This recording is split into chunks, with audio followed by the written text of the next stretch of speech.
یہ ناقابل جرم گناہ ہے، ان لوگوں کے گریبان ہوں گے اور ان معصوم بچیوں کے ہاتھ ہوں گے۔ اللہ کی قسم یہ الٹے منہ جہنم رسید کر دیے جائیں گے، ان کا کلمہ ان کے منہ پہ مار دیا جائے۔ کلمہ ظلم مٹانے آیا، کلمہ عقیدے کی غیرت اور اخلاق سکھانے آیا۔ ان لوگوں نے صرف کلمہ پڑھ کر یہ جو سلسلہ جاری رکھا ہے، یہ عرب کے جنگجو درندے بھی نہیں کرتے تھے۔ یعنی ہمارے عمل نے اسلام پر سوال اٹھوا دیا ہے۔ جو منکرین ختم نبوت ہیں یا دشمنان صحابہ ہیں یا منکرین کتاب و سنت ہیں، ان کی دعوت کے پھیلنے کی وجہ ہی یہ ہے کہ وہ رسول اللہ کی سیرت کو اپنائے ہوئے ہیں۔ بے شک میرے دادا جان بیشتر وقت جو ہے چونکہ ایک ذمہ دار تھے، ان کی تبلیغ کا زیادہ دورانیہ جو ہے وہ رات کو تقریریں اور دن کو اپنی بھینسوں کو پٹھے ڈالنا اور اپنی فصلوں میں کام کرنا ہوتا تھا۔ اتنے درندے تو وہ بدو نہیں تھے جتنے یہ عاشق درندے بنے ہوئے ہیں۔ السلام علیکم ورحمۃ اللہ وبرکاتہ۔ ناظرین، نہت اسٹوڈیو کے پروگرام گفت و شنید کی ایک نئی ایپیسوڈ میں میں ہوں حافظ خبیب۔ ناظرین، آج ہمارے ساتھ شخصیت موجود ہیں جن کا ماشاءاللہ سوشل میڈیا کے اوپر اردو زبان میں بھی اور اس کے ساتھ پنجابی زبان میں بھی بہت زیادہ کنٹینٹ ہے۔ اصلاحی حوالے سے بہت زیادہ لوگ اس کنٹینٹ سے استفادہ کر کے انہوں نے ماشاءاللہ وہ دین کی طرف آئے ہیں، لوگوں نے نمازیں شروع کر دی ہیں۔ میں بلا تاخیر ان کو آپ سے انٹروڈیوس کرواؤں گا۔ السلام علیکم ورحمۃ اللہ وبرکاتہ۔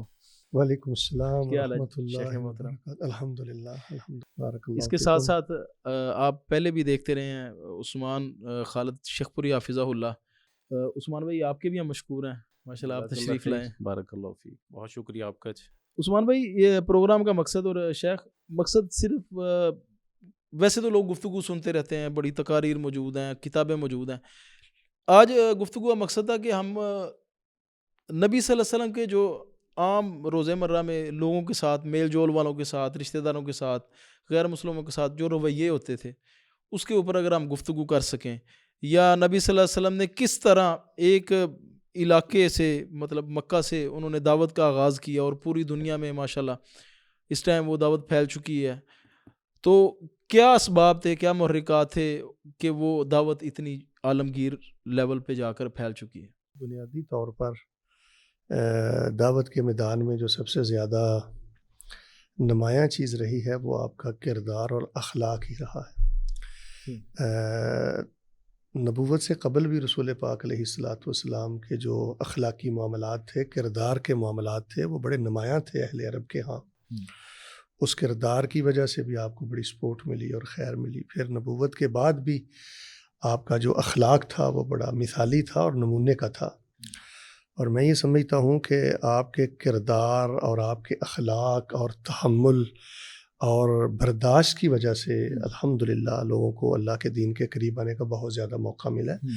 کہ اگر ہم دین نام کا کوئی کام کرنا چاہتے ہیں تو اپنے کردار کا بڑا خیال رکھیں جی، اخلاق کا بڑا خیال رکھیں، لب و لہجے میں بڑی محبت ہونی چاہیے، اور ہمیں ادفع باللتی ہی احسن کا عملی نمونہ اور عملی تفسیر ہمیں بن کے رہنا چاہیے۔ مزید پروفیسر صاحب انشاءاللہ کچھ بیان کریں گے اس حوالے سے؟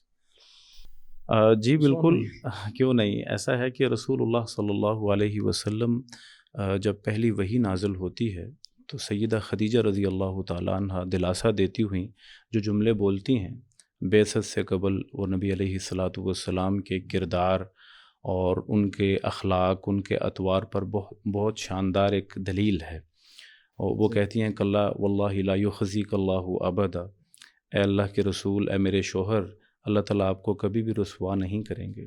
انکا لتصل الرحم، آپ خونی رشتوں کو ملاتے ہیں۔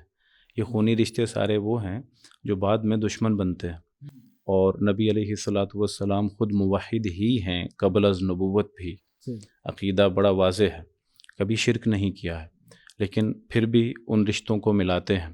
اور اسی طرح وتحمل الکل، آپ جو معدوم ہیں، آپ جو کمزور ہیں، ان کا بوجھ اٹھاتے ہیں۔ وتکسب المعدوم، اور آپ ان لوگوں کے لیے کماتے ہیں جن کو نصیب نہیں ہوا، جن کو ملا نہیں ہے، آپ ان کے لیے کماتے ہیں۔ یہ زوجہ 15 سالہ قبل از نبوت کے ایام کی گواہی دے رہی ہیں کہ آپ کماتے ہیں ان لوگوں کے لیے جو معاشرے کا معدوم طبقہ ہے۔ یعنی بعثت تو بہت بعد کی بات ہے اور شریعت تو بہت بعد کی بات ہے، ان کی اخلاق کی گیرانی دیکھیے، ان کی اخلاق کی شانداری دیکھیے کہ وہ مکے کے اس طبقے کے لیے کہ جو غریب پھرتے تھے، جو بے بس تھے، جن کا کوئی کمانے والا نہیں تھا، وہ عورتیں جو بیوہ تھیں، وہ جو مرد حضرات تھے کما نہیں سکتے تھے، اس جنگ و جدل کے دور میں جو معذور ہو گئے تھے، ان کے لیے محمد صلی اللہ علیہ وسلم کما کر لاتے ہیں۔ اور اسی طرح وَتُكْرِ الضَّيْفَ، نبی علیہ الصلاۃ والسلام ان ادوار میں مہمان نوازی ایک نمایاں طریقے سے، ایک شاندار انداز سے، جو لوگ اپنی روایات بھول گئے ہیں، وہ ایسی کرتے ہیں کہ سیدہ خدیجہ اس کو بطور ان کے دلاسا ذکر کر رہی ہیں کہ آپ اتنے شاندار کردار کے حامل ہیں، اور اسی بنیاد پر وہ کہتی ہیں کہ کسی صورت اللہ تعالیٰ آپ کو تنہا نہیں چھوڑے گا۔ اور پھر اخلاق کا عالم یہ ہے کہ جب غار حرا میں رسول اللہ صلی اللہ علیہ وسلم گوشہ نشینی فرماتے ہیں تو اس موقع پر بھی مکے کی برائیوں پر غور کرتے ہیں کہ کیسے اچھائیوں میں بدلا جا سکتا ہے۔ تو باتیں تو بہت تفصیلی ہیں، لیکن بعثت سے قبل ہی محمد صلی اللہ علیہ وسلم صادق اور امین مشہور ہوتے ہیں، اور آپ کو معلوم ہے کہ یہ لقب انہیں ایک مشرک نے دیا تھا جن کے ساتھ انہوں نے مضاربت کی تھی۔ نبی علیہ الصلاۃ والسلام نے سیدہ خدیجہ رضی اللہ تعالیٰ عنہ سے پہلے ایک اور شخص کے ساتھ جو ہے وہ مضاربت کی تھی، اور اس نے ان کو صادق اور امین کہا تھا ان کے کاروباری معاملات کو دیکھ کر۔ اس سے آگے انشاءاللہ ہم بات دوبارہ بھی کرتے ہیں۔ پروفیسر، میں ضمنی طور پہ حالات حاضرہ کو ذرا سیرت کے تقابل میں رکھتا ہوں۔ یہ جو آپ نے کہا نا کہ تکسب المعدوم تحمل القل، اس وقت میں نے آؤٹ آف کنٹریز جو دیکھا ہے کہ جو منکرین ختم نبوت ہیں یا دشمنان صحابہ ہیں یا منکرین کتاب و سنت ہیں، ان کی دعوت کے پھیلنے کی وجہ ہی یہ ہے کہ وہ رسول اللہ کی سیرت کو اپنائے ہوئے ہیں۔ بے شک، یعنی جس سیرت کو ہم نے من و ان پوری طرح ہم نے اپنانا تھا، ہم تھوڑے سے کوتاہ نکلے ہیں۔ یعنی جذباتی پن زیادہ ہے، سینوں میں تنگی بہت زیادہ ہے، عجلت بہت زیادہ ہے۔ یعنی تکسب المعدوم کا تو ہمارے ہاں شاید تصور بھی نہیں ہے۔ اور میں نے خبیب صاحب دیکھا ہے کہ آؤٹ آف کنٹریز میں کہ غیر مسلم اور جو مخالفین کتاب و سنت ہیں، وہ بیماروں کا کئی سال علاج کرواتے رہتے ہیں اور ان کو کچھ نہیں کہتے کہ ہمارے پاس آ جاؤ۔ 2 سال کے بعد ان کے افکار ہی بدلے ہوتے ہیں۔ سر ایڈ کر لیجئے، پاکستان کے ہسپتالوں میں بھی عیسائی لوگ پہنچتے ہیں ہمارے مریضوں کی عیادت کے لیے۔ خاص آپ دیکھ لیجئے لاہور کے ہسپتالوں کے بہت سے مریض رپورٹ کرتے ہیں کہ ہمارے پاس ان کے مشنری خواتین آتی ہیں اور کئی دن ہمارا خیال رکھتی ہیں بغیر کسی معاوضے کے۔ اور اس کو خبیب صاحب، اس سوال کو ہم کلوز کرتے ہیں اس بات پر کہ دیکھیں، ہم سمجھتے ہیں کہ شور شرابہ، جلسے جلوس اور دھڑلے کے سالانہ جلسے اور کانفرنسیں کرنے سے انقلاب آئے گا۔ پروفیسر صاحب ایسے نہیں ہوتا۔ یہ جو انقلاب کی راہیں ہیں اور دعوت کے پھیلنے کے جو طریقے ہیں، رسول اللہ کی سیرت سے ہمیں ملتے ہیں، یہ بھولا ہوا سبق ہمیں یاد کرنا ہوگا۔ بارک اللہ فیک۔ شیخ، ابھی جس طرح آپ نے ذکر فرمایا، ہم کانفرنسز کرتے ہیں، ہم بڑے بڑے دعوے بھی کرتے ہیں، ہم اخلاق نبوی کا بھی درس دیتے ہیں۔ جب ہمارے کردار سے تو یہ چیزیں لوگوں کو پتہ چلنی چاہیے تھی، تو کردار سے لوگوں کو نظر نہیں آتی۔ کیا آپ سمجھتے ہیں کہ اس وجہ سے ہمیں بتانی پڑ رہی ہیں کہ لوگ ہمارے اندر وہ چیزیں دیکھ ہی نہیں پاتے؟ کوئی شک نہیں، اصل میں جو طاقت ہوتی ہے نا جی، وہ انسان کی تربیت میں طاقت ہوتی ہے، کردار میں طاقت ہوتی ہے، اور وہ گفتار سے زیادہ مؤثر ہوتا ہے۔ وہی بات جیسے کہ ابھی پروفیسر صاحب نے کی ہے کہ وہ جو دشمن تھا، غیر مسلم تھا، جس نے آپ کو صادق اور امین کہا، اور دورہ جاہلیت میں جب وہ ایک عبداللہ بن صاحب کے بارے میں بھی آتا ہے کہ بعد میں جب مدینہ میں ملاقات ہوئی تو آپ نے فرمایا اتعرفونی، مجھے آپ پہچانتے ہو؟ تو اس نے پھر کہا فنعم الشریک، آپ ایک بڑے دیانتدار میرے پارٹنر تھے۔ تو یہ چیزیں بیس ہیں جی، یہ چیزیں بنیاد ہیں جی۔ بالخصوص جو ہماری مذہبی تنظیمیں ہیں، دعوتی تنظیمیں ہیں، ان کو جو وہ آپس کی شدت ہے نا جی، اس میں تھوڑی سی نرمی لانی چاہیے اور تھوڑی سی سینوں میں وسعت پیدا کرنی چاہیے۔ یعنی ہمارے نبی علیہ الصلوۃ والسلام تو کافروں کے لیے آپ کا کلیجہ بڑا تھا۔ یعنی اسرا صحابہ کرام تو پروفیسر صاحب قرآن پڑھ کر کافروں کو دم کر دیا کرتے تھے۔ کتنا مشہور قصہ ہے وہ جو حضرت ابو سعید خدری سے ہے، تو وہ فاتحہ کس پہ پڑھی تھی؟ کافر پہ۔ یعنی قرآن کافر پہ پڑھا جا رہا ہے۔ تو جب ہم نے دعوتی نتائج لینے ہیں اور اللہ کی دعوت کو بالکل اللہ کی زمین پر پھیلانا ہے، تو اس میں کلیدی کردار یہ آپ کے اخلاق کا ہے، تحمل کا ہے، وسعت نظری کا ہے، اور یہی جو تکسب المعدوم اور تحمل الکل ہے نا، اگر یہ ہم میں ہو جائے تو اللہ کی زمین میں انقلاب آ جائے۔ عثمان بھائی، نبی صلی اللہ علیہ وسلم کا جس طرح آپ نے ذکر ابھی فرمایا کہ بعثت سے پہلے بھی نبی صلی اللہ علیہ وسلم ایماندار بھی تھے، اخلاق بھی اچھے تھے، اور یہ ساری خصوصیات پائی گئی تھی جو ایک اچھے مسلمان کی ہو سکتی ہیں، اور توحید بھی تھی. تو یہ سارا تربیت کا بھی اس میں کردار تھا، یا اللہ تعالیٰ نے کیونکہ ان کو نبوت والا منصب عطا کرنا تھا تو اس وجہ سے یہ ساری خصوصیات بچپن سے ہی ان کے اندر ڈال دی تھی؟ بے شک جی، کیوں نہیں. رسول اللہ صلی اللہ علیہ وسلم تو یتیمی میں پیدا ہوئے ہیں. آپ جانتے ہیں کہ نبی علیہ الصلاۃ والسلام بنو سعد میں ابتدائی ایام گزارنے کے بعد پھر جناب ابو طالب کی نگہداشت میں آ گئے ہیں عبد المطلب کی وفات کے بعد.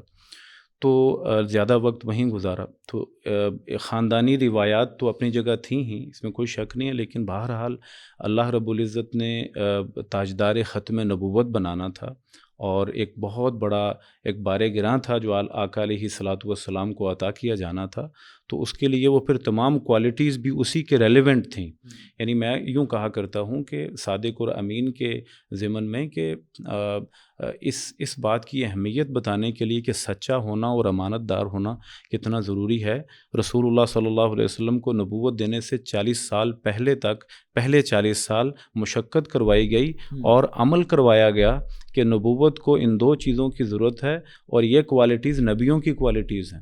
جو میرے معاشرے مجھے جوس جو ہے نا، جوس پینے والا، وہ خالص نہیں ملتا، اور مجھے وہ جوس لینے کے لیے مجھے حضرت ابراہیم علیہ السلام کی طرف منسوب بعض اقوام کی طرف جانا پڑتا ہے، اور ان سے لینے پڑتے ہیں وہ جوس، اور پھر ان کے برانڈ سے پاکستان میں رہ کر خریدنا پڑتے ہیں.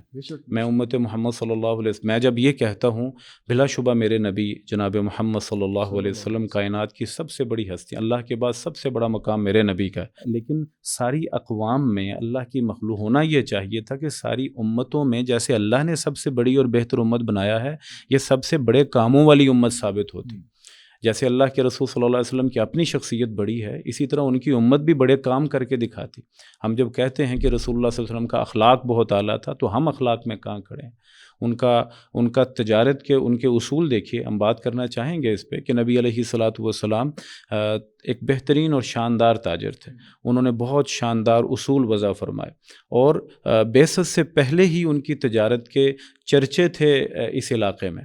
ٹھیک ہے، اور تجارت میں وہ سب سے اعلیٰ ہیں، اور ہم اس وقت جو تجارت کی صورتحال ہے، ہم کئی تقریباً 60 ممالک کے آنر ہونے کے باوجود ہم جہاں پر کھڑے ہیں آپ سمجھ سکتے ہیں. اکثر جگہ پہ ہماری ایکسپورٹ بند ہو جاتی ہے کہ اس میں جو چیز ہوتی ہے وہ خالص سیمپل کے مطابق نہیں ہوتی. خبیب صاحب، اس سوال میں کوئی تشنگی تو جواب میں نہیں رہی، لیکن میں تھوڑا سا اضافہ کیے دیتا ہوں کہ اس میں کوئی دوسری رائے نہیں ہے پروفیسر صاحب کہ جو نبی ہوتے ہیں نا، وہ روز اول سے ہی اللہ تعالیٰ کی خاص نگرانی میں ہوتے ہیں، اس میں کوئی دوسری رائے نہیں ہے.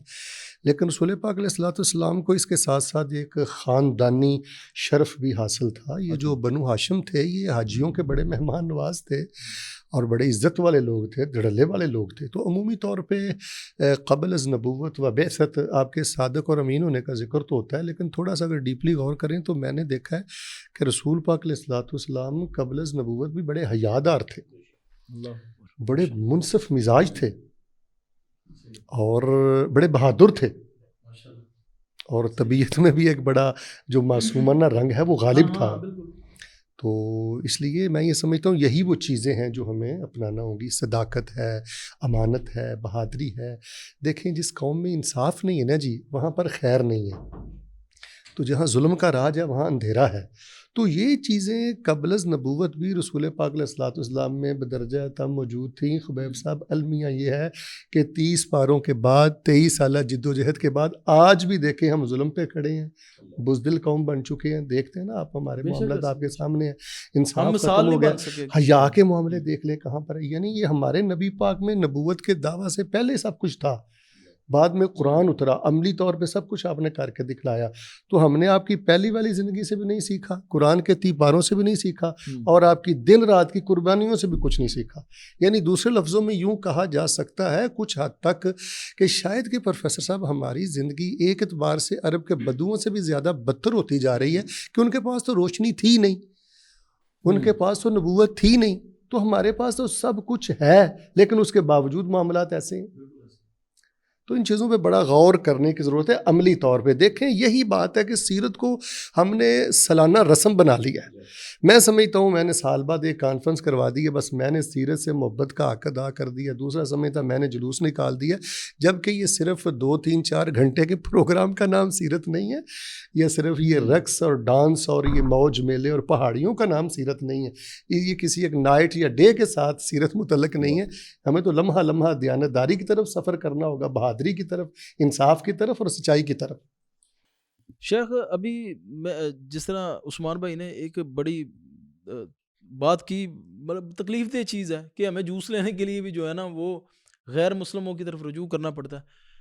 ابھی اگر یہ بائیکاٹ کے تناظروں میں اگر بات کی جائے تو یقین کریں کہ ایک طرف تو ٹھیک ہے, ہم ایک خاص ابراہیم علیہ السلام کی ایک جو وہ سابقہ ایک دین قوم گزر چکی ہے, ایک اس کو ہم برا بھلا تو کہتے ہیں, لیکن جب ہم نے بائیکاٹ کیا تو ہم دیکھ رہے ہیں کہ ہمارے پاس وہ چیزیں کوئی نہیں استعمال کرنے کے لیے, جو ہمارے پاس اس کے مقابلے میں اس کی ریپلیسمنٹ میں چیزیں چند ایک کے علاوہ ہمارے پاس خالص برانڈ ہی کوئی موجود نہیں ہے. اگر خالص برانڈ موجود بھی ہے تو وہ جو سروسز آفر کر رہا ہے تو وہ اتنی لو لیول کی ہیں کہ اگر آپ چیز لے رہے ہیں تو آپ کو اس کا کوئی کلیم ہی نہیں ہے. اس کے مقابلے میں اگر کسی غیر مسلم سے آپ چیز لیتے ہیں تو اگر آپ نہیں پسند آتی تو آپ واپس کر دیں. میرے دوست سے وہ کہتے ہیں کہ جو یو کے میں ہم کوٹ لے لیتے ہیں کئی دفعہ, کہتے ہیں چند دن پہن کے ہم واپس کر دیتے ہیں ان کو, وہ کہتے ہیں چپ چاپ وہ رکھ لیتے ہیں. ابھی شیخ شاید اگر آپ سوشل میڈیا یوز کرتے ہو تو سوشل میڈیا پہ آج کل نا ایک بڑے ٹرینڈنگ میں ہے کہ وہ چیزیں سیل کرتے ہیں, مطلب 5-7 ہزار والی چیز 2-3 ہزار روپے میں مل جاتی ہے. بیسکلی وہ امیزن ریٹرن باہر سے چیزیں ہو کے آتی ہیں.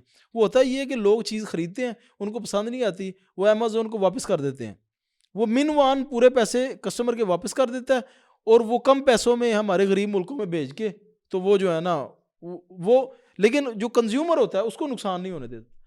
اب اس کے مقابلے میں ہمارا رویہ کیا؟ تو دیکھیں خبیب صاحب, یہ جو ہم پروگرام لیے بیٹھے ہوئے ہیں اس کا مقصد ایک پیغام ہے کہ ذمہ داران کو ہمارے اس پیغام پہ غور کرنا چاہیے اور اس میں ایک کردار ادا کرنا چاہیے. جو نموشی کا سامنا ہے اور خجلت اور شرمندگی کا سامنا ہے, ایسے نہیں ہونا چاہیے. اور دیکھیں جہاں تک کسی چیز کو واپس کرنے کے حوالے سے تعلیمات ہیں ہماری سیرت, یہ اصل میں تو رسول پاک علیہ السلام نے فرمایا اور دعا دی ہے کہ جو سودا واپس لیتا ہے اللہ تبارک و تعالیٰ اس کی خطائیں معاف کرے, اللہ تعالیٰ اس کے گناہ معاف کرے.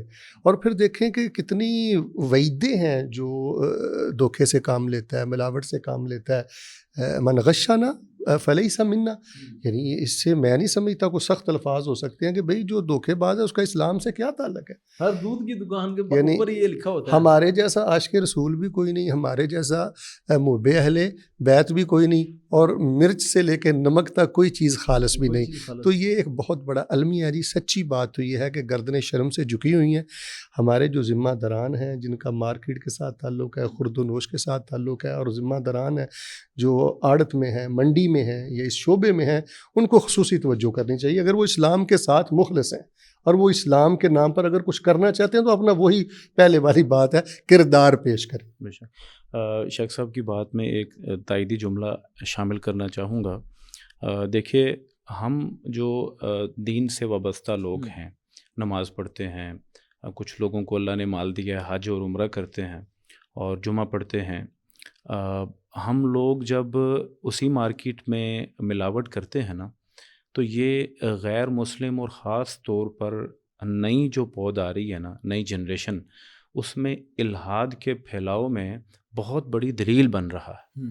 دلیل اس طرح بن رہا ہے, وہ کہتے ہیں کہ اگر مسلمان ہونا, اگر عبادت کرنا, اگر حج کرنا اور اگر نماز پڑھنا, وہ یہ کہتے ہیں اگر انسان کو بہترین بناتا ہے تو جو بے نماز یورپینز ہیں ان کی چیزیں اچھی ہیں, اور جو نمازی پاکستانی, ہندوستانی, بنگالی ہیں ان کی چیزیں کیوں غلیظ بن جاتی ہیں. یہ ان کے لیے دلیل ہے. اور بہت سے نوجوان اس ایک پوائنٹ پر آ کر وہ کہتے ہیں کہ یہ بات جو آپ ایک ایکسرسائز کرتے ہیں یہ بے معنی ہے. یعنی ہمارے عمل نے اسلام پر سوال اٹھوا دیا ہے. کم از کم اس گری ہوئی یعنی اس کیفیت پر آ کر کم از کم ہمیں غور کرنا چاہیے کہ میں اسلام کے لیے بوجھ بن جاؤں. ہونا یہ چاہیے تھا کہ مسلمان کو دیکھ کر لوگ اسلام قبول کرتے, ٹھیک ہے. اور اب یہ نعرہ ہے یورپ میں کہ مسلمان کو نہ دیکھو, اسلام کو دیکھو. بالکل ایسے, کیونکہ وہ اسلام سے ساری رہنمائی لے. اور خبیب صاحب میں یہ سمجھتا ہوں پروفیسر صاحب ہمیں کھلے الفاظ میں یہ بات یہاں پروگرام میں کہہ دینی چاہیے کہ اگر آپ کوئی لسٹ تیار کریں نا جی کہ سب سے بڑے بدبخت اور بد نصیب لوگ کون ہیں، میں یہ سمجھتا ہوں کہ سب سے بڑا بدبخت اور بد نصیب انسان وہ ہے جس کی وجہ سے اسلام پہ آنچ آ جائے، جو اسلام کے ماتھے پہ ایک بدنما داغ ہے نا، اس سے بڑا بد نصیب انسان کوئی نہیں. اور ہمارے سمیت بالخصوص جو مذہبی طبقہ ہے نا جی، آپ تو یہ لین دین کی بات کرتے ہیں پروفیسر، میں یہ سمجھتا ہوں واللہ العظیم مذہبی طبقے کو تو ایک ایک لفظ جو ہے وہ سوچ کر بولنا چاہیے. ہم ایک کردار کا نام ہے، ہم ایک اخلاق کا نام ہے، انسانیت کا ہم نام، ہم علم بردار ہیں اللہ کی زمین پر امن کے. تو یہ بہت بڑی بدبختی ہے جی جو مسلمان اس میں ملوث ہیں. نہد کی طرف سے ان کے لیے پیغام ہے جی، توبوں کے دروازے کھلے ہوئے ہیں. آئے آج کو ملاوٹ کرنے والا ہمارے پروگرام کو سن کر یہ عہد کرے کہ آج کے بعد ملاوٹ نہیں کروں گا، بھوکھا مر جاؤں گا. ملاوٹ کے ذریعے کروڑوں چھوڑ کے مرنا، اللہ کی قسم فقر کی موت، حلال کے ساتھ مرنا، یہ ملاوٹ والی زندگی سے ہزاروں درجے بہتر ہے. نسلیں برباد ہو جاتی ہیں، اسلام بدنام ہو جاتا ہے. اب ایک شخص کی وجہ سے اسلام بھی بدنام ہوا، نسل بھی برباد ہوئی، پورے خاندان سے دین اٹھ گیا. مجھے بتائیں اس سے بڑا نقصان کیا ہے؟ نبی صلی اللہ علیہ وسلم کی سنتوں کا لوگ مذاق ہو جی ویکھو جی داڑھی رکھی ہوندی ہے کم پر جنہیں داڑھی والے نے سارے انجی ہوندے نے. تو یہ اس وجہ سے ایک پورے دین کے اوپر جو ہے نا وہ ایک تنقید کا سامنا ہمیں کرنا پڑتا ہے. اچھا شیخ، کہیں نبی صلی اللہ علیہ وسلم کی زندگی میں صرف عبادات پہ تو نہیں توجہ دی گئی جو اتنی معاملات میں خرابیاں آ رہی ہیں، یا کوئی اس کی ریشوں میں فرق آ گیا ہو کہ نبی صلی اللہ علیہ وسلم نے عبادات کے اوپر زیادہ زور دیا ہو اور معاملات کے اوپر اتنی توجہ ہی نہ کی ہو، اس وجہ سے جو امت ہے ساری وہ عبادات کی طرف تو بڑھ چڑھ کے حصہ لیتی ہے لیکن معاملات میں جو ہے نا وہ بہت پیچھے چلی گئی ہے؟ نہیں، بالکل بھی ایسا نہیں ہے. جتنے زور شور سے آپ کو عبادات کے فضائل ملیں گے تو معاملات میں بھی ایسے ہے. بلکہ پروفیسر صاحب یہ بھی ایک عجیب فرق ہے لوگوں میں. ہمارے ہاں تو معاملات بھی عبادات ہی، صحیح، وہ بھی عبادت کا درجہ رکھتے ہیں. ایک بندہ رزق حلال کمانے کے لیے نکلتا ہے، وہ مجموع الزوائد میں ایک حسن درجے کی روایت ہے خبیب بھائی کہ فرمایا وہ ایک ایک قدم کے بدلے جہاد کا ثواب ہے. ایک بڑا کڑیل نوجوان تھا، اختصار سے 20 ضیافت طبع کے لیے پیش خدمت کرتا ہوں، روح کو تازگی ملے گی. ہٹا کٹا نوجوان تھا، قریب سے گزرا. صحابہ کہنے لگے اس کو تو میدان جہاد میں ہونا چاہیے.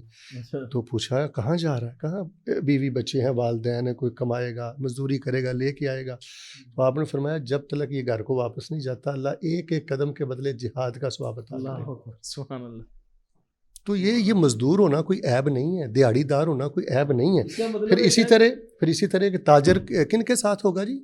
انبیاء کے ساتھ ہوگا، صدیقین کے ساتھ ہوگا.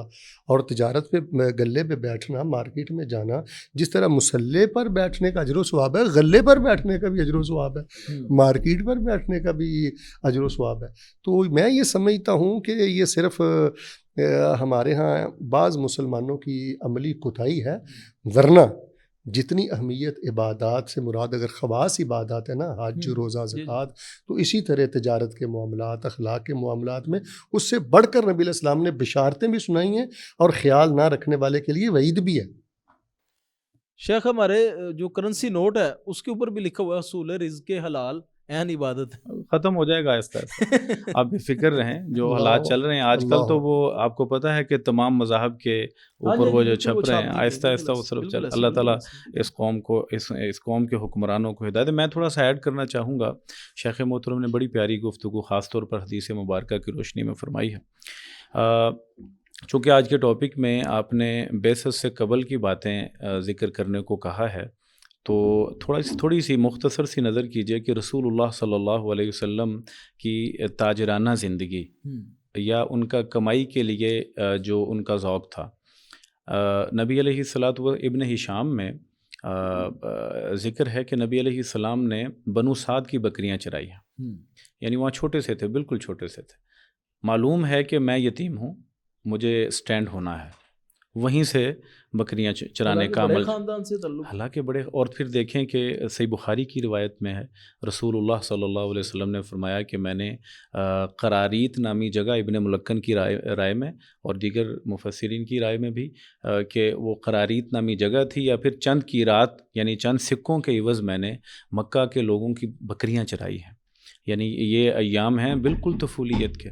اور پھر یہ ذوق جو تھا، اب دیکھیں کہ ذمہ داری لے لی تھی ابو طالب نے حضرت علی رضی اللہ تعالیٰ عنہ کے والد نے ذمہ داری لے لی تھی ان کی، چونکہ چچا تھے، تو باوجود اس کے کہ وہ ذمہ دار تھے، سیدنا رسول اللہ صلی اللہ علیہ وسلم کے دل میں یہ بات آتی تھی کہ میں نے سٹینڈ ہونا ہے۔ 12 سال کی عمر میں حضرت رسول اللہ صلی اللہ علیہ وسلم نے شام کا پہلا سفر کیا، اپنے چچا کے تجارت کے قافلے میں شریک ہوئے ہیں کہ میں بھی ہاؤ ناؤ، یعنی آپ مجھے شیخ صاحب نے بھی ریلیونٹ کیا نا کہ آج کے دور میں آپ سوچئے ذرا کہ آج کے دور کا 12 سال کا بچہ ملک سے باہر تجارت کرنے جا سکتا ہے؟ یہ محمد صلی اللہ علیہ وسلم قبل از بعثت گئے ہیں۔ اور پھر دوسرے نمبر پر اسی طرح کچھ وقت آگے بڑھا تو آقا علیہ الصلوۃ والسلام کی وہ جو تجارت ہے سیدہ خدیجہ رضی اللہ تعالیٰ عنہ کے ساتھ، مضاربت کا اصول آپ جانتے ہی ہیں، یعنی انہوں نے انویسٹمنٹ لی سیدہ خدیجہ رضی اللہ تعالیٰ عنہ سے، پیسے تھے سیدہ خدیجہ کے۔ شیخ صاحب آپ کو تو سبق سنانے والی بات ہے شیخ صاحب، آپ سے سیکھنے کی بہت مستفید ہو رہا ہوں، بارک اللہ فیک، بارک اللہ اکرمکم فیک۔ اللہ۔ تو دیکھیے کہ رسول اللہ صلی اللہ علیہ وسلم نے محنت فرمائی، اب دوسرے ملک جا کر 25 سال کا، 24 سال کا یا 23 سال کا، بعض روایات میں 23 سال سے 25 سال تک کی عمر کا جوان، مجھے بتائیں نا ابھی بھی جو اتنا پتا رکھتا ہو کہ وہ اتنی بڑی انویسٹمنٹ کرے، ایک ملک سے دوسرے ملک جا رہے ہیں۔ اور پھر اگلی بات دیکھیے گا، وہاں جا کر نبی علیہ الصلوۃ والسلام نے کچھ اصول اپنائے جو میسرہ نے، غلام تھے جو سیدہ خدیجہ رضی اللہ تعالیٰ عنہ کے، واپس آ کر بتائے، جس کی بنیاد پر سیدہ جو ہیں نکاح کے لیے مائل ہوئی۔ ان اصولوں کو دیکھیو، کبھی جھوٹ نہیں بولتے۔ محمد صلی اللہ علیہ وسلم بیچنے کے لیے گئے ہیں اپنے علاقے میں جو چیزیں تیار ہوتی، مکے سے، مکہ اصل میں اس وقت یمن سے فلسطین شام تک کا ایک درمیانی جو ہے ایریا تھا جہاں پر دو اطراف کے لوگ آتے تھے اور یہ لوگ بھی تجارت کے لیے دائما۔ اب دیکھیے کہ نبی علیہ الصلوۃ والسلام اپنے میٹیریل کی خوبیاں بھی بتاتے ہیں، خامیاں بھی بتاتے ہیں، صحیح، خوبیاں بھی بتاتے ہیں، خامیاں بھی بتاتے ہیں۔ اور پھر اسی طرح بعض روایات میں یہ آتا ہے کہ نبی علیہ الصلوۃ والسلام کے پاس کچھ ایک شخص آتا ہے وہ خریدنے کے لیے، اور وہ قسم کا تقاضا کرتا ہے۔ یہ چونکہ تاریخی روایات ہیں، ہم تاریخ کو حدیث کی طرح معتبر تو نہیں سمجھ سکتے ہیں، لیکن بہرحال مورخین جب لکھ دیتے ہیں استفادہ کی، اور پھر وہ نبی علیہ الصلوۃ والسلام کے بعد کے شرعی اصولوں سے موافق باتیں ہوں تو ہمیں میرا خیال ہے اس موافقت میں لے لینا چاہیے۔ تو اب دیکھیے کہ اس نے کہا لات منات عزا کی قسم کھا دیجئے، تو میں قسم نہیں کھائی، میرے نبی نے اپنا مال بیچنے کے لیے۔ اس دور کی رواجی قسم تو شرک کی نفرت میں نہیں کھائی، لیکن کوئی بھی قسم نہیں کھائی، اللہ کی قسم بھی نہیں کھائی۔ اور پھر اچھا اب دیکھیں دگنا نفع ہوا، میسرہ کے ساتھ واپس آ گئے، لیکن شام سے بھی مال خرید کر لائے، طبقات ابن سعد کی روایت میں ہے اور یہ مضبوط روایت ہے۔ کہتے ہیں کہ جب نبی علیہ السلام شام سے مال خرید کر مکہ لائے، اب یہاں پر بیچنے والے محمد صلی اللہ علیہ وسلم نہیں ہیں، مال تھا سیدہ خدیجہ کا، دگنا نفع ہو گیا۔ اب اس سے جب خرید کے لا کے سیدہ خدیجہ کو دے دیا، انہوں نے بکوایا تو اس سے بھی دگنا نفع ہوا، اور اس دگنے نفع کی وجہ یہ نہیں کہ محمد صلی اللہ علیہ وسلم بیچ رہے ہیں، اس کی وجہ یہ تھی کہ وہ مال خرید کر لائے ہیں جس کی ڈیمانڈ تھی۔ صحیح، یعنی کہ ورکنگ بھی کی ہے، ورکنگ کی ہے، بڑے سمارٹ ہیں، کاروبار میں ان کا ذوق ہے، وہ سٹینڈ ہونا چاہتے۔ سیدہ خدیجہ سے شادی کرتے ہیں، ان کو آپ کو پتہ ہے اس بات کا کہ نبی علیہ الصلوۃ والسلام کو ان کے والد ماجد جو تھے وہ ایک قبائلی سردار تھے، سردار کے بیٹے تھے، سردار کے پوتے تھے، ایک بڑی جائیداد تو ملنی چاہیے تھی، لیکن میراث میں ان کو کچھ زیادہ نہیں ملا، سوائے چند ایک بکریوں کا ذکر ملتا ہے یا اونٹوں کا ملتا ہے یا ام ایمن باندی کا ذکر ملتا ہے۔ آپ غور کیجئے کہ جب یہ یتیم بیٹا 25 سال کی عمر میں ایک خاتون سے نکاح کرتے ہیں جو بہت رئیس ہے، اس کو مولانا صفی الرحمن مبارک پوری رحمہ اللہ نے لکھا ہے الرحیق المختوم میں کہ اپنی اہلیہ کو حق مہر میں 20 اونٹ دیتے ہیں۔ اللہ اکبر، آج کے دور میں بھی، حالانکہ یہ اونٹوں کی اہمیت والا دور نہیں رہ گیا، اور وہ خود مالدار بھی تھیں، خود مالدار تھیں، اس کے باوجود دیتے ہیں، اگر اس کے باوجود اس کو 8 سے 10 لاکھ روپے کا بھی اونٹ لگائیں آپ۔ ہاں ایگزیکٹلی، آپ دیکھیں کہ اور پھر یہ نہیں کہ سارا مال ہی اس کو دے دیا ہے، اس کا مطلب ہے خود بھی اپنے پاس جمع کر رکھا ہے، مالدار تھے یہ بالکل بلا شبہ۔ یہ جو تصویر پیش کی جاتی ہے نا کہ وہ مسکینی نہیں، نہ تو یہ مکمل ٹھیک ہے اور نہ ہی ایسا ہے کہ مکمل طور پر آپ اس کو رد کر سکتے، ادوار ہیں اونچ نیچ، اور ان کی محنت کا صلہ میں جو عرض کرنا چاہتا ہوں، ان کی ٹیکٹکس تھے، ان کی محنت تھی، ان کی کوشش تھی جو کہ آج کے مسلمان کو کرنی چاہیے، اور میں چاہتا ہوں شیخ صاحب اس پہ آپ کو تھوڑی سی بات۔ یہاں پر تقریباً بڑی جامع بات ہو گئی ہے، سیدہ خدیجہ کے نکاح کی بات بار بار ہوئی ہے، اس حوالے سے میں نے 2 باتیں کرنی ہیں۔ معاشرے میں بہت زیادہ اصلاح کی ضرورت ہے خبیب بھائی۔ نمبر 1، ہمارے نوجوان جو ہیں چلیں جو تقوی نہیں رکھتے پروفیسر صاحب، عامی لوگ ہیں، ان کی میں بات نہیں کرتا، مذہبی طبقے میں بھی تھوڑی سی اگر 2-3 سال سے بھی عمر میں خاتون بڑی ہو تو اس کے ساتھ نکاح کرنا بڑا عیب سمجھتے ہیں۔ یعنی سمجھ سے بالا تر ہے کہ سیرت کی جھلک کہاں پر ہے، یعنی فراڈ ہم میں آ گیا ہے، جھوٹ ہم میں آ گیا ہے، وہی جھگڑے ہم میں ہیں، صلح پسند ہم نہیں رہے۔ اب سیرت نظر کہاں آتی ہے؟ آپ خاندانوں کو چیک کریں جی، عورت اگر 2 سال بڑی ہے تو اس کا 2 سال بڑا ہونا یہ بہت بڑا جرم نہیں ہے، عیب نہیں ہے، کفر ہے۔ کفر ہی ہے نا کہ آپ اس کو اپنا نہیں رہے، کفر کی طرح چھوڑ دیا۔ جبکہ سیدہ کے بیٹے جوان تھے۔ اچھا پھر دیکھیں، اور سیدہ کے بیٹے بھی بیٹے اور تھے۔ پھر دیکھیں ایک یعنی روایت کے مطابق، اور یہ روایت شاید کہ سندن بھی ٹھیک ہوگی، پہلے 2 جگہ سے شادی ہو چکی تھی سیدہ خدیجہ کی، بالکل 2 جگہ پہلے شادی ہوئی۔ ہمارے ہاں مطلقہ اور بیوہ سے شادی کرنا بھی بڑا عیب سمجھا جاتا ہے۔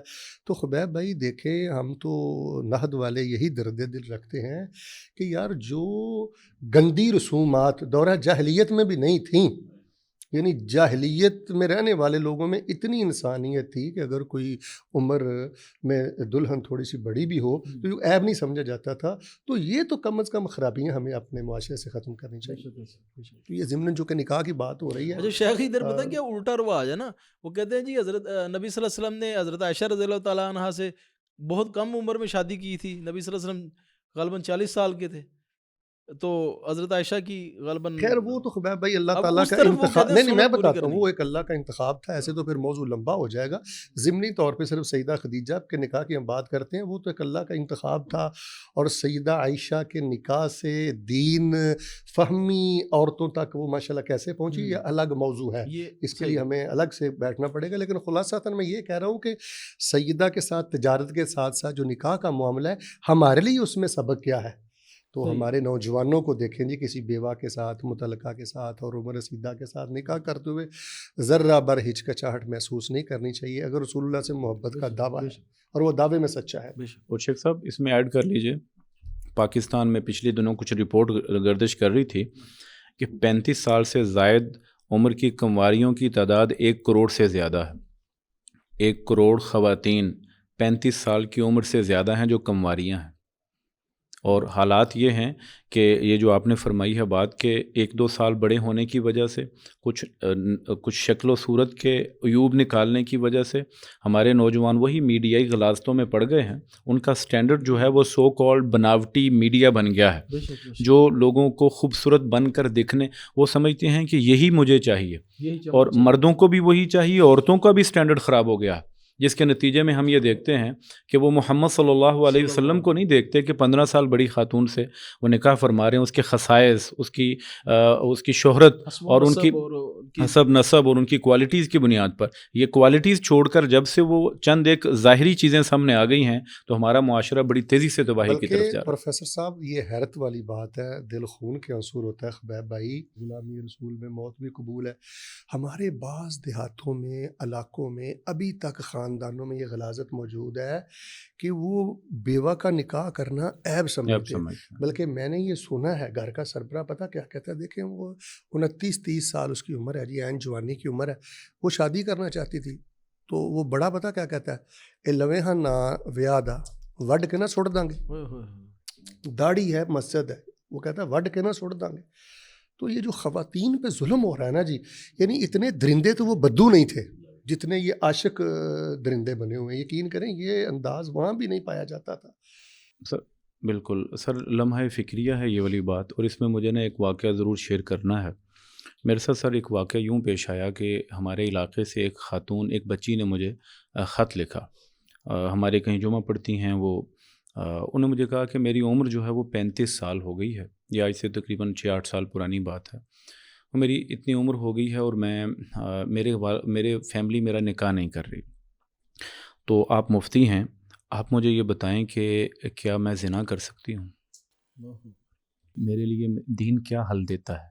میں بھی انسان ہوں سر، اس طرح سے سوچئے گا، میں بھی انسان ہوں، میں کہتی ہوں تو مجھے آگے سے یہی جو شیخ نے بھی فرمایا عجیب جواب ملتے ہیں، تمہارے دل میں کوئی ہے یا فلاں فلاں. وہ کہیں ٹیچنگ وغیرہ کرتی تھی تو اس کے پیسے کھا رہے تھے بٹھا کے. تو میرے کہنے کا اصل میں یہ مطلب ہے کہ میرے پاس تو اس کا کوئی جواب نہیں تھا، لیکن شاید اس جوان کے پاس جواب ہو جس کے معیار بڑے ہی بڑھ گئے ہیں، یا ان والدین کے پاس شاید جواب ہو جو اپنی بیٹیوں کو گھر بٹھائے ہوئے ہیں حالانکہ وہ جوان ہو چکی ہیں، جبکہ محمد صلی اللہ علیہ وسلم جن کا ہم کلمہ پڑھے ہیں اور جن کے دستک کے بغیر جنت کے دروازے نہیں کھلنے ہیں اور جن کے دین پر چلے بغیر ہم نہیں نجات پا سکتے ہیں، ان کا طریقہ کار یہ نہیں تھا. ان کا طریقہ کار یہ تھا کہ وہ ایسی کیفیت کہ جب کوئی بالغ ہو جائے، بیٹا یا بیٹی ہو، اس کو فوری بیاہنے کا حکم دیتے ہیں. سر یہ ریکویسٹ نہیں ہے، محمد صلی اللہ علیہ وسلم کا حکم ہے کہ اپنے بچیوں کو بیاہ دو جب کہ وہ بالغ ہو. پروفیسر صاحب یقین کریں نہ چاہتے ہوئے اس موضوع کی طرف ہم آ چکے ہیں، اور میں سمجھتا ہوں یہی وہ موضوعات ہیں جن کو بیان کرنے کی، شیئر کرنے کی ضرورت ہے. خبیب بھائی، ہم سیرت کے کس پہلو کو ہم نے اپنایا ہے؟ رسول پاک علیہ السلام نے مٹی کے بت توڑے ہیں، برادریوں کے بت نہیں توڑے. بالکل ایسے برادریوں کے بت نہیں توڑے. مجھے یہ جیسے آپ نے کال کا بتایا عثمان بھائی، کافی عرصے سے وظائف پہ میں بات کرتا ہوں، اذکار پہ بات کرتا ہوں، پوری دنیا سے لوگ پھر شیخ بڑا مفید ہوتا ہے آپ کا، اللہ آپ کو بڑی برکت دے، ہم اس سے مستفید ہوتے ہیں، اللہ آپ کو بڑی جزائے خیر دے. اللہ فیکم، اللہ آپ کو جزائے خیر دے. تو لوگ وظائف پوچھتے ہیں. مجھے ایک خاتون فون کرتی ہے، کہنے لگی شیخ صاحب مجھے آپ کو وظیفہ بتلائیں شادی کے لیے. تو میں نے کہا شادی کیوں نہیں ہو رہی؟ وہ کہنے لگی میری بھی نہیں ہوئی، میری بڑی بہن ہے اس کی عمر 47 سال ہے اور میری 44 سال. غیر برادری میں نمازی بھی ہیں، دیندار بھی ہیں، لیکن ہمارے بڑے کہتے ہیں کہ نہیں، وہی واہ والی بات کہ مار کے سٹ دینی، غیر برادری میں ہم نے نکاح نہیں کرنا. تو یہ پروفیسر صاحب جانور لوگ ہیں، یہ عرب کے بدوؤں سے بدتر ہیں، خاندانوں کی انائیں ہیں، یہ ناقابل معافی جرم ہے. خبیب بھائی، نہد کی وساطت سے واللہ العظیم یہ میرا درد دل بھی ہے، میرا فتویٰ بھی ہے، یہ ناقابل جرم گناہ ہے. ان لوگوں کے گریبان ہوں گے اور ان معصوم بچیوں کے ہاتھ ہوں گے. اللہ کی قسم یہ الٹے منہ جہنم رسید کر دیے جائیں گے. ان کا کلمہ ان کے منہ پہ مار دیا جائے گا. کلمہ ظلم مٹانے آیا ہے، کلمہ خوشیاں بانٹنے آیا ہے، کلمہ عقیدے کی غیرت اور اخلاق سکھانے آیا ہے. ان لوگوں نے صرف کلمہ پڑھ کر یہ جو سلسلہ جاری رکھا ہے، یہ عرب کے جنگجو درندے بھی نہیں کرتے تھے. بارک اللہ فیکم. اچھا شیخ، ابھی کچھ عرصہ پہلے ایک ویڈیو کال بھی، ایک مطلب ویڈیو ریکارڈنگ بھی آئی تھی، باپردہ خاتون تھی، کہتی میں نیک ہوں، میں نے کبھی زنا نہیں کیا، کبھی میرے ذہن میں کسی کا خیال نہیں آیا. اس کی 34 سے 35 سال عمر تھی. وہ رو رہی تھی باقاعدہ طور پہ، کہتی میرے بھائی ہیں بیٹھے ہوئے ہیں، میرے والدہ ہیں نا، اتنے اچھے رشتے آتے ہیں صرف برادری کی وجہ سے، صرف سٹیٹس کی وجہ سے، صرف جو ہے نا وہ اپنی جو چدراہٹ، جھوٹی چدراہٹ. وہ ہم تو دیہاتی لوگ ہیں، تو گاؤں میں ہوتے نا جو فلانا جھوٹا چودھری ہے جی، مطلب جو چودھری والی خصوصیات نہیں ہوتی لیکن چودھر اس کی آکڑ میں ہوتی ہے. تو یہ جو جھوٹے چودھری ہیں نا شیخ. خبیب صاحب، اگر کلمے کا مطلب جو ہم نے سمجھ رکھا ہے نا کہ کلمہ پڑھنے کے بعد مرضی اپنی کرنی ہے، پروفیسر صاحب فیصلہ اپنا کرنا ہے، کلمہ پڑھ رکھا. اگر یہی تصور وہاں ہوتا نا کلمے کا، تو وہ جتنے مشرکین مکہ تھے دن میں ہزاروں دفعہ کلمہ پڑھتے، سارے پڑھ لیتے. بالکل ان کو پتا کہ عملی لائف کو چینج کرنا ہے، ضد چھوڑنی ہے، تعصب چھوڑنا ہے، ساری زندگی میں ایک انقلاب ہلچل پیدا ہو جاتی ہے. بھائی جان ایک چیز ایڈ کرنی ہے، اور وہ یہ ہے کہ اپنے ہی علاقے کی مثال دینا چاہوں گا پھر سے. عیسائی طبقہ ہے ہمارے ہاں، مسیحی لوگ رہتے ہیں. ایک شخص شیخ صاحب وہ بزرگوں کی تبلیغ سے متاثر ہوا، مسیحی تھا، متاثر ہو کر وہ مسلمان ہو گیا. اس نے اناؤنس کر دیا. اب مسلمان جو ہیں ان کے ہاں جو طبقاتی ہمیں ہندوانہ وراثت میں تقسیم مل گئی ہے بدقسمتی سے، اس میں ہم جکڑے ہوئے ہیں. اور اس میں جو سب سے نچلا طبقہ ہم نے آج کل بنایا ہوا ہے وہ مسلیوں کا ہے. اور ہم مسلی اس کو کہتے ہیں جو عیسائی سے مسلمان ہو جائے. اس کو کوئی اپنی بیٹی نہیں دیتا. اچھا، بہت سے عیسائیوں کو، مسیحیوں کو میں جانتا ہوں جو مسلمان ہو گئے لیکن اس کے بعد رشتہ نہ ملا، بائیکاٹ ہوا، لوگوں نے اس کو دور بٹھایا، لوگوں نے اس سے نفرت کی اور وہ پھر سے مسیحی ہو گیا. جبکہ میرے اور آپ کے نبی جناب محمد صلی اللہ علیہ وسلم نے اپنے ایک آزاد کردہ غلام کے ساتھ قریشی عورت کو بیاہا تھا، اپنی عزیزہ کو. ایک قریش خاندان کی نبی کی عزیزہ، اس کا نکاح اگر ایک آزاد کردہ غلام اس وقت سب سے چھوٹی چیز ہوتی تھی، بلکہ وہ انسان ہی نہیں سمجھا جاتا تھا، اس کے ساتھ بیاہ تھا، یہ خبر دینے کے لیے کہ یہ بت میں نے توڑ دیے ہیں. اور پھر دوسرا یہ دیکھیے کہ رسول اللہ صلی اللہ علیہ وسلم کی اپنی اہلیہ، ایک اہلیہ جو سابقہ یہودیہ تھی، جیسا آپ کا یہودی مسلمان ہوئیں اور ان کے ساتھ نبی علیہ الصلوۃ والسلام نے نکاح فرمایا. تو گزارش یہ ہے کہ یہ بت تو میں ویسے یہاں پہ ایک سوال کرنا چاہوں گا کہ کوئی ہے مرد کلندر جو یہ دعویٰ کرے کہ میں کسی مسیحی عورت جو مسلمان ہو جائے اس سے نکاح کر سکتا ہوں؟ میرے معاشرے میں اتنی کیپیسٹی ہے یا معاشرہ کرنے دے گا؟ نہیں سر، معاشرے کو سر ہاں جی معاشرے کی بھی تو کچھ مسائل. ایگزیکٹلی بات درست ہے آپ کی، لیکن دیکھیں کہ کوئی ہمت کر سکتا ہے ایسے؟ محمد صلی اللہ علیہ وسلم عملاً کر کے گئے. شیخ ابھی یہ بات چلیں نکل آئی آپ کی بات میں سے، یہ سوشل پریشر بھی تو شیخ موجود ہے نا. اب یہ بھی تو مصیبتیں ہیں، مطلب کہ کئی خاندان ہوتے ہیں. دیکھیں خبیب صاحب، اس کا میں تھوڑا سا جواب دیتا ہوں، اس کے بعد آپ اگر رسول اللہ کی بعثت کے مقاصد پہ کوئی آخری سوال کرنا چاہتے ہیں پھر کلوز کرتے ہیں آج کے پروگرام کو. دیکھیں یہ جو پریشر ہے نا، اس کو کلمے کے ساتھ ہی آپ نے ختم کر دیا تھا. حضرات صحابہ کرام بیان کرتے ہیں کہ نبی علیہ السلام جب شہادتین کی بات کرتے ہیں نا کہ رب کے سوا الہ کوئی نہیں اور میں اللہ کا آخری نبی ہوں، تیسری بات یہ ہوتی تھی کہ اس بات کا اعتراف کرو، اقرار کرو، لا نخاف فی اللہ لومۃ لائم.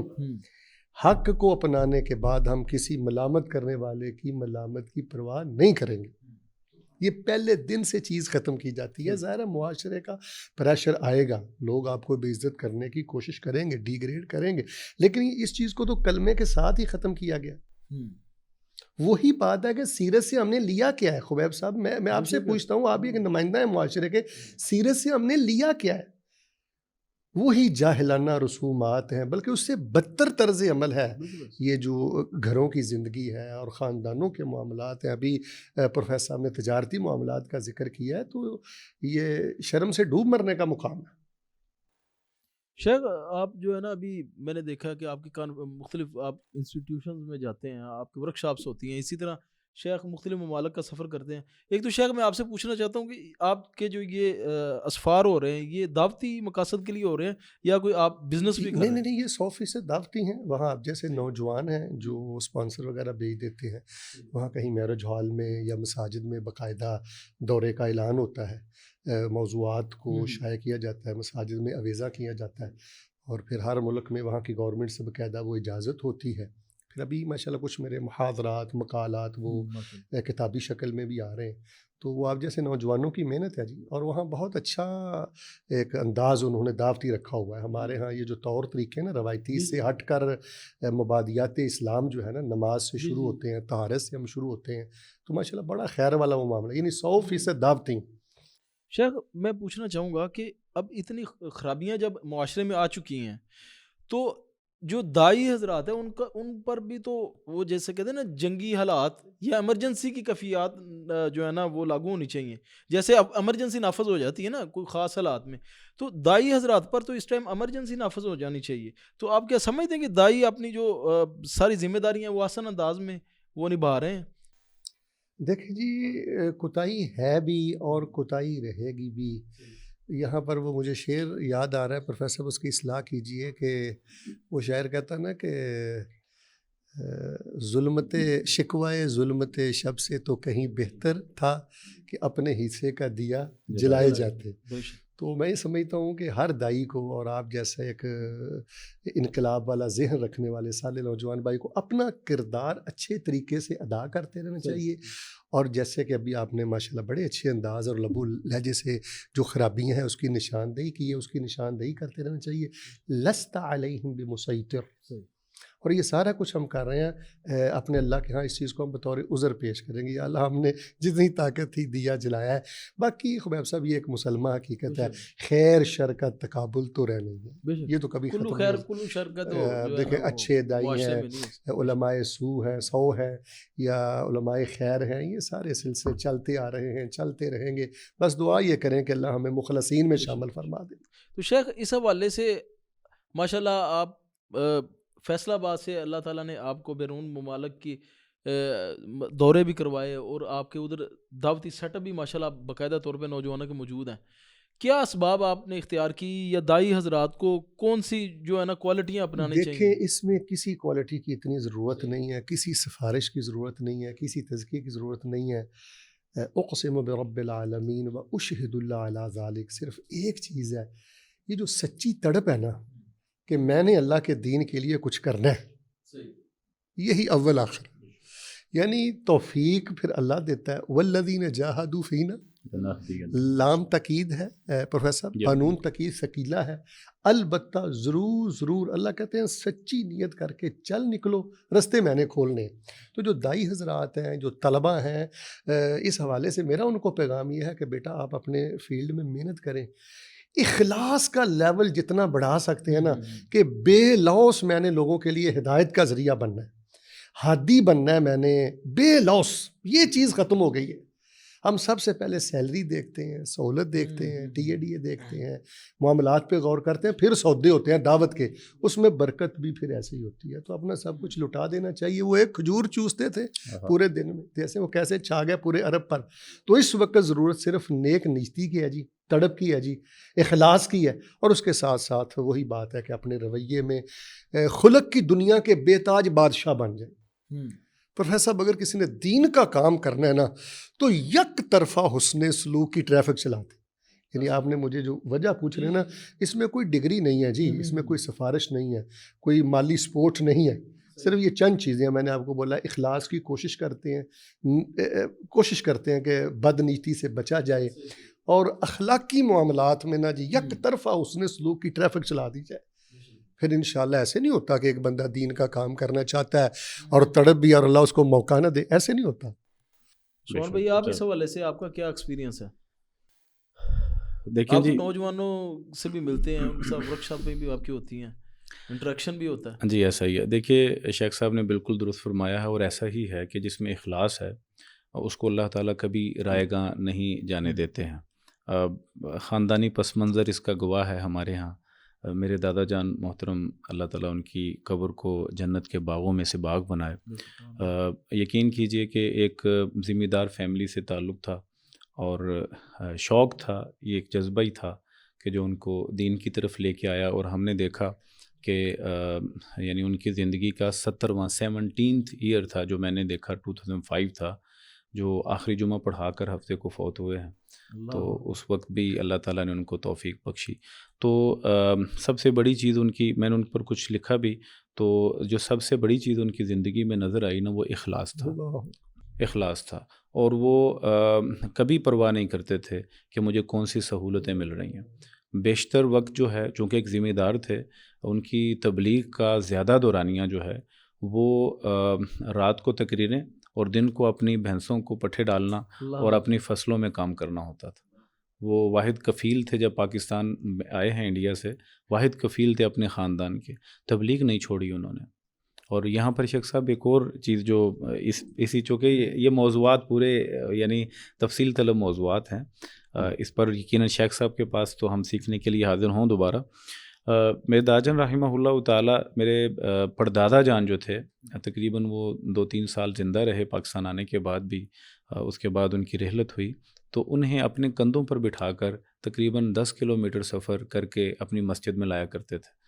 تو شوق، محبت، ذوق، جذبہ، یہ ساری چیز، پردادا جان جو تھے وہ گینٹھیا کے مریض تھے، فوج میں، انڈین آرمی میں کسی نے ان کو پارا پلا دیا، آفیسر تھے وہاں پہ۔ تو پردادا جان نے انہیں ایک سائیکل لے دی کہ چلیں، یہ 1947، 48، 49، 50 کی بات ہے، ایک سائیکل لے دی کہ چلیں آپ یہ سفر نا میں وہ اٹھا کر جانا، بہرحال 10 کلومیٹر آج کل بھی سمجھ سکتے ہیں، اور جو گینٹھیا کے مریض ہیں تھوڑے سے فربا ہو جاتے ہیں، بھاری ہو جاتے ہیں۔ تو 2-3 جمعے آئے تو پھر کہنے لگے کہ ابا جی مینوں نا مزہ نہیں آتا، میں تمہیں کندھیاں تے اٹھا کے لے کے جانا۔ اور پھر ایسا ہی رہا، اور پھر وہ دعائیں دیا کرتے تھے کہ جداں تو مینوں کندھیاں تے چکیا نا، اس طرح تینوں دنیا اپنے کندھیاں تے اٹھائے۔ اور یقین کریں یہ دعائیں تھیں، اور میں سمجھتا ہوں اخلاص ہی بنیاد ہے، اور پھر دعائیں لیں بڑوں سے انہوں نے، اور پھر اللہ کی توحید کا پرچار کیا۔ اللہ تعالیٰ نے اپنے نام میں بڑی بلندی رکھی ہے، بڑی بلند۔ رسول اللہ صلی اللہ علیہ وسلم کی سیرت اور ان کی شان، مقام ان کا اس دور میں بڑے مسائل تھے، ان کو انہوں نے اپنے تئیں کوشش کی، اور اللہ نے اس میں برکت ڈالی۔ تو توحید کے ابلاغ میں اور رسالت کے پیغام کو پہنچانے میں ایک بڑا نمایاں کردار اسی ایک وجہ سے کہ اخلاص تھا سر۔ اور اس دور میں سر ایک چیز بہت اہم تھی، وہ یہ تھی کہ لوگ پڑھانے والے کم ملتے۔ اب تو یہ کہ ہمارے نوجوان ساتھی، آپ نے کہا نوجوانوں کے لیے، تو ابھی تو PDF میں میرے پاس یا میرے موبائل میں پوری لائبریری پڑھی ہے، تو اب تو عذر باقی رہا ہی نہیں ہے۔ دور وہ تھا جو مشکل تھا اور گزر گیا۔ بہت سے ایسے ادوار ہیں، کشمیر میں ہم جاتے ہیں تو وہاں پتہ چلتا ہے دور دراز کے علاقے میں، سندھ میں اندر جاتے ہیں، بلوچستان کے کئی علاقوں میں جاتے ہیں تو پتہ چلتا ہے جی یہاں پر وہ فلاں علاقے سے پیدل چل کے یا پھر ڈاچیوں پہ بیٹھ کے، یا پھر کشمیر کے بعض علاقے ایسے مظفر آباد سے تقریباً ابھی بھی گاڑی پر اس پہ تقریباً 6-7 گھنٹے لگ جاتے ہیں. وہاں پر مظفر آباد بھی لاری صحیح طرح نہیں پہنچتی تھی تو وہاں پیدل جایا کرتے تھے ابلاغ کے لیے اللہ کے. یہ صرف، اور وہاں چند لوگ ہوں گے جن سے بات کرنی ہے. وہاں پر لوگوں کو روک کر میں یہاں ایک پیغام بھی دینا چاہتا ہوں، اور یقین کیجئے بڑا اہم ہے. آج کل کے تناؤ کے ایام میں اصل بات ہے کہ شیخ صاحب سے سننا ہے میں نے سب کچھ، لیکن یہ بات نہ بڑی عاجزی سے سنانا چاہتا ہوں. آج کل کے تناؤ کے ایام میں، اور خاص طور پہ مبلغین کے نخروں کے ایام میں، ہر طرح سے، ہر طرف کے تمام مسالک سے ہوتا یہ رہا ہے کہ لوگ نہ مساجد سے نکال دیتے دھکے دے دے کر. تو پھر مساجد میں تو نہیں دروازے کھلتے تھے، پھر کیا کرتے تھے کہ ٹارگٹ کرتے تھے ضلع پورے کے 3-4 بزرگ آپس میں شخص بیٹھ کے 1947 48 50 55 تک ٹارگٹ کرتے تھے کہ ہم نے وہ جو فلاں بستی کا ایک بندہ تھوڑا سا بات ہماری سن رہا تھا نا، وہ اس ٹائم پہ فصلوں میں ہوتا ہے، اللہ اکبر، تو تم نہ یہاں تک، اور میں اس کے پاس چلا جاؤں گا اور اس کو فصلوں میں چھپ کر تبلیغ کرنی. کوئی معاوضہ نہیں ہے، کوئی معاوضہ نہیں ہے، خود اپنے پلے سے جانا. تو یہ میں سمجھتا ہوں کہ ہمارے نوجوان ساتھیوں کو سوچنا اور سمجھنا چاہیے کیا وجہ ہے کہ اللہ تعالیٰ قبول نہیں بخشتا. اللہ تعالیٰ دلوں کے حال جانتا ہے. تم دغا ہر ایک کو دے سکتے ہو، تم اللہ کو دھوکہ نہیں دے سکتے. اللہ اکبر. بارک اللہ لنا. شیخ عثمان بھائی کی گفتگو کے تناظر میں، اور جو میں نے پہلے جو درد دل آپ کے سامنے رکھا، آپ دائی حضرات کو اور خصوصاً جو ڈیجیٹل دعوت کا کام کرنے والی آرگنائزیشنز ہیں، جیسے نہد ہے، جیسے یوتھ کلب ہے، جیسے المدرار ہے، اس طرح اور بھی کافی زیادہ ہیں، ان کو آپ کیا نصیحت کرنا چاہیں گے؟ ظاہر ہے ہم جب کام کر رہے ہوتے ہیں ہم غلطیاں بھی کرتے ہیں، پھر اسے سیکھتے بھی ہیں، کچھ ہمارے اندر خوبیاں بھی ہوں گی، خامیاں بھی پائی جاتی ہیں. تو ماشاءاللہ آپ دوسرے ممالک میں بھی جاتے ہیں تو ساری چیزوں کی سمجھ رکھتے ہیں، اللہ تعالیٰ نے آپ کو فہم دی ہے. ماشاء اللہ کوئی شک نہیں ہے، جو نام آپ نے لیے ہیں میری نظر ہے الحمدللہ ان تمام پہ خیر ہی غالب ہے، اور اللہ تعالیٰ آپ لوگوں کو جزائے خیر عطا فرمائے. آپ نے بڑا خلا پر کیا ہے، یہ اللہ نے آپ کو توفیق دی ہے. گو کہ اس میں تھوڑا سا شاید پروفیسر صاحب بھی موافقت کریں کہ تھوڑا سا دیر سے شروع ہوا ہے، لیکن دیر آیت درست آیت. الحمدللہ بڑی خدمات ہیں، نہد کی بھی بڑی خدمات ہیں، باقی اداروں کے بھی ہیں. اس میں بس 2 چیزیں ہیں، آپ بھائی اس کا خیال کریں. ایک تو ادب ہے، بے شک بے شک بے شک. اب جتنے بادب بن سکتے ہیں، بڑے تو بڑے ہیں، چھوٹوں کو بھی ادب سے اور محبت سے قریب کریں. خیر خواہی اس حد تک ہو کہ یعنی کہ آپ کا مخاطب، یعنی جو آپ کے سامنے ہے، وہ سمجھے کہ یار یہ تو تنکا ہی ہے، ہوا آپ پہاڑ، لیکن آپ کے لہجے میں، الفاظ میں اس قدر ہو کہ یعنی ایک تو بادب آپس میں ایک دوسرے سے محبت، ایک دوسرے کے کام کو سراہنا، یہ چیزیں آپ کریں. دوسرا یہ ہے کہ آپ کے ہاں سب سے بڑا ہتھیار ہے یہ اذکار کا، کہ آپ بھائی صبح و شام رات کے اذکار تو پابندی سے پڑھتے ہی ہوں گے، اور اگر کہیں کوئی غفلت ہے یہ تو بالکل ختم کریں. باقی ہے راکبن، ماشین، قائدن، مستجین، کوئی نہ کوئی ذکر آپ کی زبان پہ ہونا چاہیے. مثال کے طور پہ لا الہ الا اللہ وحدہ لا شریک لہ لہ الملک و لہ الحمد وہو علی کل شیء قدیر. خبیب بھائی جو بندہ اس کو ہزاروں میں پڑھ لیتا ہے نا، اس کے ہر معاملے میں شیطانی مداخلت ختم ہو جاتی ہے. صحیح. یعنی اگر کوئی چاہتا ہے نا روحانی زندگی اور بڑی طمانینت والی اور ڈائریکٹ اللہ کا نور اترے اس کے فیصلوں میں، بس یہ جو ہے نا جی لا الہ الا اللہ وحدہ لا شریک لہ یا لا حول ولا قوۃ الا باللہ. ابن باز پروفیسر آنکھوں سے نبینے تھے، ان کے ایک تلمیذ رشید مجھے ریاض میں ملے، تو ان سے اسئلہ کی نشست رہی. تو ایک سوال یہ میں نے پوچھا کہ شیخ صاحب آنکھوں سے نبینے تھے اور بڑے بڑے علماء ہوئے ہیں عرب میں شیخ، تو اتنی قبولیت اور مقبولیت ان کو حاصل نہیں ہوئی. تو ابن باز انہوں نے مجھے بتایا کہ ان میں یہ خوبی یہ تھی کہ وہ ذکر بہت زیادہ کرتے تھے. اللہ اکبر. دنیا کی جو باتیں ہیں نا، وہ 24 گھنٹوں میں شاید کوئی 48 جملے بولتے ہوں، 24 گھنٹوں میں 48 جملے. تو باقی الحمدللہ ماشاء اللہ لا الہ الا اللہ. سائل کی بات سنی الحمدللہ ماشاء. یہ جو خفیہ ذکر ہے نا جی، یہ روشنی ہے جی. تو 2 باتیں بڑی اختصار سے میں نے اپنی کم علمی کے باوجود آپ سے کی. ایک تو ادب تواضع، اس کی حد ہی کوئی نہیں، اور دوسری بات ہے ذکر. وہ آپ کو یاد ہوگا شیخ حضرت موسیٰ کو اور ہارون کو کہا تھا کہ معجزات بھی لے جاؤ، ولا تانیہ فی ذکری، میرے ذکر میں غفلت نہ کرنا. معجزات بھی یعنی دے دی یہ لیکن جو ہے نا ڈگری اور نطق اور ترنم ونعم الاخرى، باقی جتنے بھی آپ کے پاس معاملے ہیں سب پہ غالب اللہ کا ذکر ہے. تو ان دو چیزوں کا انشاءاللہ خیال کریں جی. یہ نصیحت سب سے پہلے میرے لیے ہے، اور چونکہ جب وَإِذَا اسْتَنصَحَكَ فَانصَحْ، آپ نے فرمایا جب کوئی نصیحت طلب کرے تو کرنی چاہیے. تو آپ کے حدیث کے احترام میں نے یہ دو باتیں آپ کی خدمت میں پیش کی ہے، ورنہ واللہ العظیم میں اس قابل تو نہیں ہوں. میں آپ کا شکر گزار ہوں سب بھائیوں کا. کان اللہ فی اونکم حفظکم اللہ ورعاکم ومن کل شر و شریر و شرور وقاکم. اللہ آپ کو خیر و برکت سے نوازے. جزاک اللہ شیخ محترم. عثمان بھائی آپ کا بھی سر شکریہ. آپ کا بہت سے شکریہ گزارش جی ہے، آپ اتنی پیاری پہلے نشست. اسلام آباد چلے گئے تھے، اللہ تعالیٰ آپ کو پھر شیخ پورہ لے آئے. الحمدللہ. تو اب ہمارے پاس تشریف لایا کریں، انشاءاللہ انشاءاللہ حاضر ہوں تعالیٰ گے. لوگ آپ سے فائدہ حاصل کریں. ہم مشائخ سے بھی اور ناظرین سے بھی اجازت چاہیں گے. والسلام ورحمۃ اللہ وبرکاتہ. سبحانک اللہم وبحمدک، اشہد ان لا الہ الا انت، استغفرک واتوب الیک.